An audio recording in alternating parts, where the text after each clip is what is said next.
Hey guys, it's Mr. Lamb, and here is video 1 in Unit 5. This is finding the distance between 2 points in a coordinate plane. So there are a couple of different ways that you can go about finding the distance between 2 points, and I'm going to take you through both of them. However, I actually really prefer the second of the two.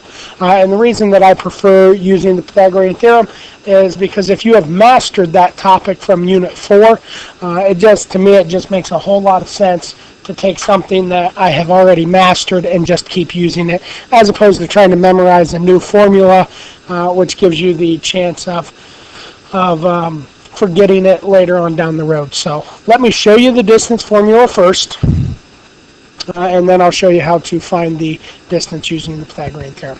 So the distance formula, if x1 and y1 is your first point, and x2, y2 is your second point, then the distance between them can be found by using the formula d equals the square root of the difference in the x's squared plus the difference in the y's squared.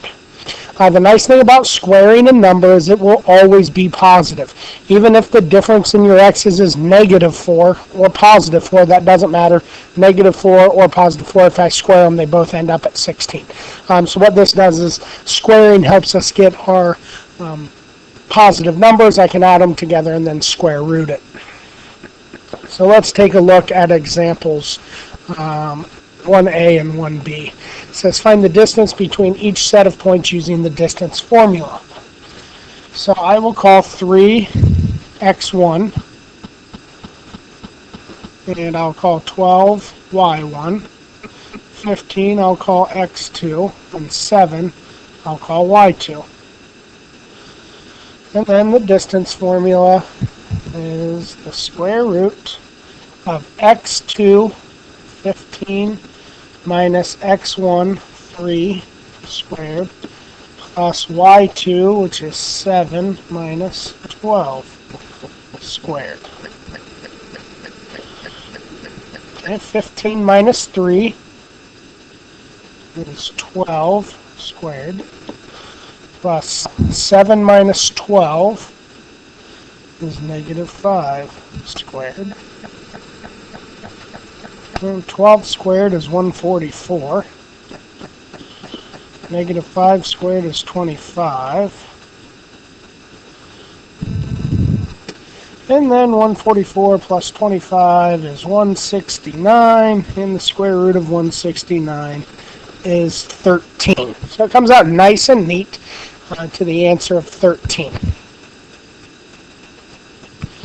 So other than memorizing the formula, it's not too bad. It's just kind of plugging in and doing some arithmetic, making sure that I know how to deal with negative numbers. If you're using a TI graphing calculator, let me warn you, if you just type in -5 and then hit the squared button, it will actually tell you it's -25. And that's only because the calculator runs on an algorithm that does order of operations exactly as it sees it. So it sees the negative, the 5, and the squared, and it will do the 5 squared first. Because in PEMDAS, our order of operations, exponents comes before the multiplication of the negative. So just be careful. Make sure you put your your -5 in parentheses there. Alright, for part B, I have x1 and y1, x2 and y2.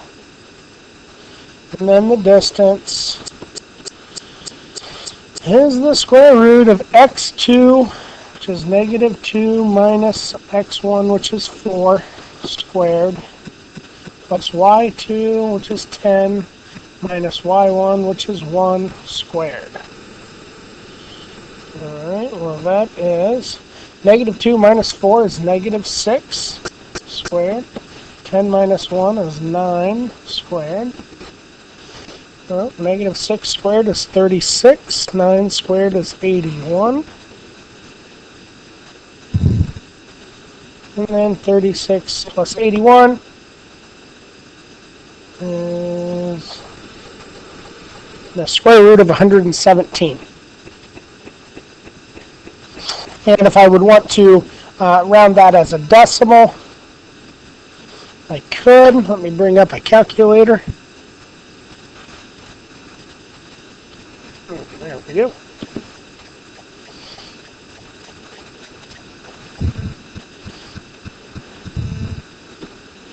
The square root of 117.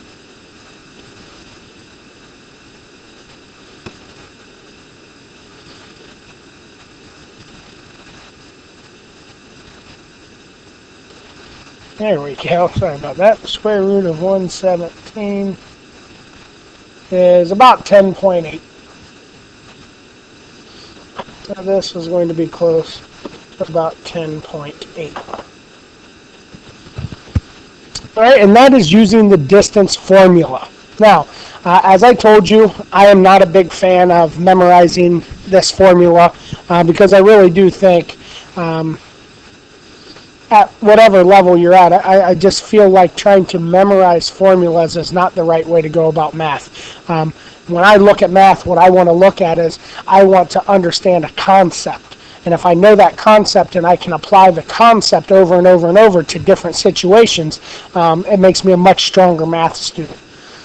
So what I want to look at is I want to look at a concept that we've already dealt with, and it's called the Pythagorean theorem. So sometimes you're not given the distance formula, and you might not have to memorize it. Instead of using the distance formula, let's use the Pythagorean theorem. So if you remember the Pythagorean theorem, a squared plus b squared equals c squared, where a and b are the legs, the two pieces that make up the 90-degree angle, and c is the hypotenuse. So we want to find the distance between a and b. I need a right triangle.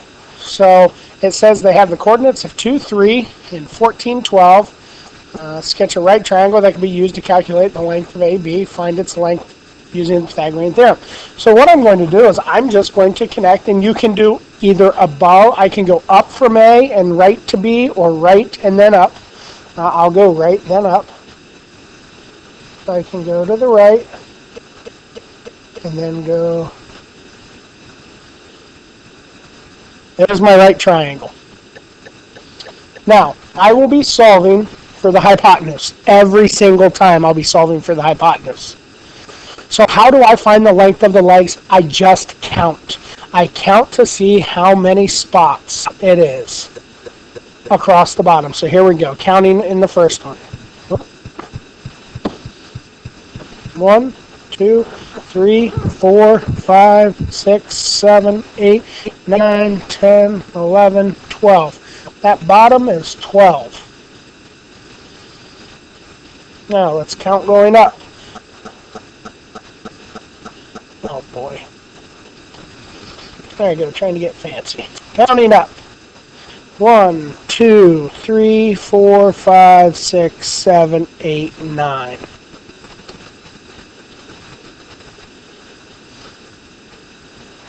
Now, one way I can check that is if I think about A and B. I'm going to rewrite them, and I'm actually going to write them stacked right on top of one another. So 2, 3, 14, 12. Okay, my X, my X leg, if you want. So the leg going side to side, which we found to be 12 units across. If I think about how far is it in a distance from 2 to 14. If I start at positive 2 and go to 14, what do I have to add? How far apart are those two? And they are 12 units apart. All right, that is my 12 that you see in my triangle over there to the right. And then my Y's from 3 to 12. So if I start at 3 and I go to 12, that's 9. My Y's go up and down. So there's my right triangle as well. 12 and 9. So if I want to find the Pythagorean theorem, a squared plus b squared equals c squared. Well, 12 squared is 144. 9 squared is 81. Add them together, it's 5.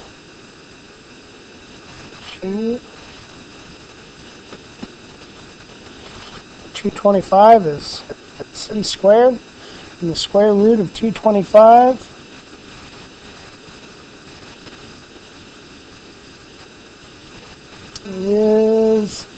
15. So, again, using Pythagorean theorem, a squared plus b squared equals c squared. It's nice because I don't have to memorize that nasty formula. It's just a matter of counting and trying to determine how far things are apart. So that's exactly what I'm going to do here. I have 2 more problems. Yep, just 2 more. And I'm going to use it doing the Pythagorean theorem. Now, if you don't have a graph, you don't need one. Okay, you don't need one at all. You just need to sketch a little triangle. If you have graph paper, even better, but you don't have to. So let's take a look for this first one. -3, 1. So left 3 and up 1, and then 5, 7 is right 5 and up 7. That's the distance that I want to find. I'll call it D. I'll make my right triangle. Let me switch colors here. And now I'll count. So across the bottom, 1, 2, 3, 4, 5, 6, 7, 8. And going up and down, we have 1, 2, 3, 4, 5, 6.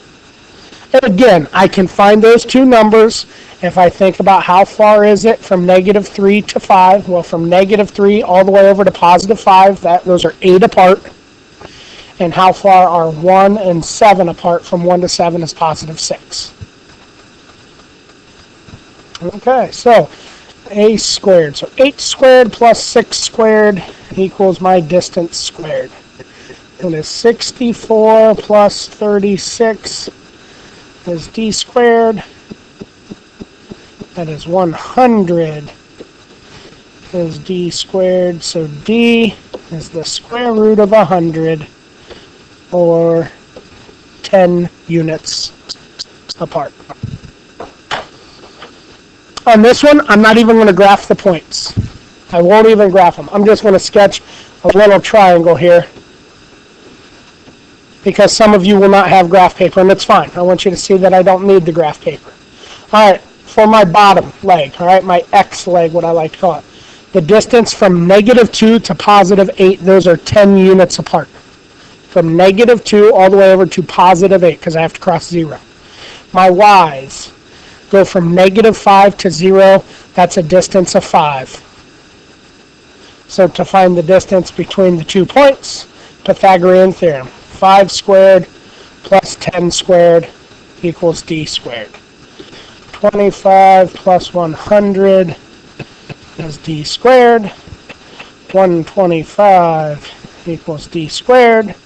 So d is equal to the square root of 125, which is approximately the square root of 125, 11.2.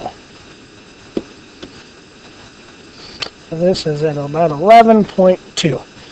So again, I don't have to graph them. If you have graph paper, it does make it a little bit easier, I guess. But really, all you need to do is just draw a quick little triangle, find the difference in your x's, right, or the distance from one x to the next. Make sure that if you're crossing over 0, it's adding. If you are not crossing over 0, it's a simple subtraction problem. Find the difference in your y's, set up your right triangle, and use Pythagorean theorem. All right, guys, I hope this helps. Have a great night.